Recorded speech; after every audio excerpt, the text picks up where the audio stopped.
You spoke about this last night in relation to relationships, and you said that when you commit to somebody, there is the inevitable pain that any future catastrophe is going to need to be worked out in a difficult way between you and the person that you've committed to, as opposed to you being able to go, oh, well, cool. I'm out of here. The side chicks are warm on Tinder in any case, I'm off. Yeah, right.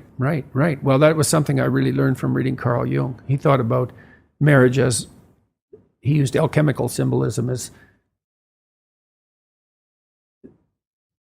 purification requires heat and pressure. And so you have a container and it gets hot. And that's when you want to leave. That's when the changes can take place. And sometimes they have to be radical to maintain the relationship. Very radical. But hopefully those radical changes are positive.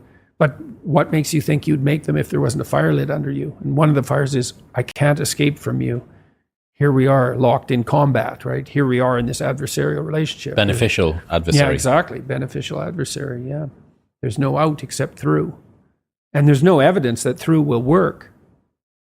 And so that's part of the utility of the vow, is to turn the temperature up. And, you could say, well, I'll escape. But the problem with that is, escape to where? You're not going to have another relationship? And if to the degree that you brought the catastrophe to the previous relationship, which is at least a 50-50 probability, right? What makes you think you're not going to bring it to the next relationship? You're the common denominator between all of the That's right. experiences I've had many bad relationships. Like, really? I've never met anyone I can trust. Okay. Everyone's motivated by power. What's the common denominator here? Exactly. So, it's tricky because lots of people in my family have been divorced, which is the case in virtually every family. And I don't feel like I'm in a position to shake my finger at people and say, you failed, and with more effort you could have succeeded. That's not up to me to decide. And many of those people have gone on to have more successful relationships the second time around.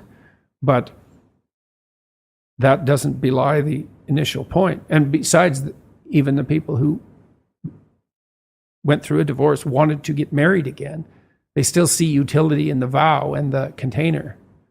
So, you can't make these things into inviolable absolutes. 0 divorce, 0 drugs, 0 climate change.